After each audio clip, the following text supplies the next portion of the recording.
Finally এই যে border পার করে চলে আসছি ইন্ডিয়ায়।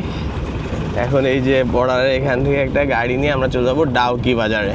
চলে যাবো ডাউকি বাজার, ওইখান থেকে হচ্ছে আমরা যাদের রুবি ভাঙানোর দরকার আছে রুবি ভাঙাবো। দাদা এখানে সিম পাওয়া যাবে ডাউকি বাজারে? ডাউকি বাজারে সিম পাওয়া যাবে না, সিম শিলং থেকে কিনতে হবে। আচ্ছা, এখান থেকে সিম কেনার কোনো অপশন নাই ডাউকি বাজারে, কিন্তু টাকা আমরা রুবি করতে পারবো, তাই তো?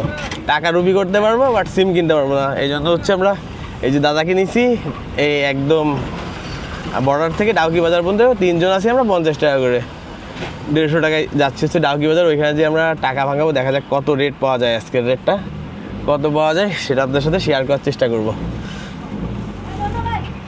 ও আর বর্ডার পার হওয়ার পরে যে জিনিসটা আমি ফেস করছি, আমি হচ্ছে অনলাইনে ট্রাভেল ট্যাক্স দিয়ে নিয়ে আসছিলাম, সেটা ডাউকি যে বর্ডার আছে এখানে অ্যালাউ করে না। এখানে আপনি অনলাইনে টাকা দিয়ে আসলে এটা হবে না, এখানে আবার হাতে হাতে দিতে হবে। আর একটা জিনিস হচ্ছে ড্রোন কেউ নিয়ে আসবেন না, নিয়ে আসলে কিন্তু ড্রোন বর্তমান ইন্ডিয়ায় নাকি কোনো ফরেনারদের জন্য অ্যালাউ না। তো এই জন্য বলবো যারাই আনেন সাবধানে নিজের দায়িত্বে আনবেন।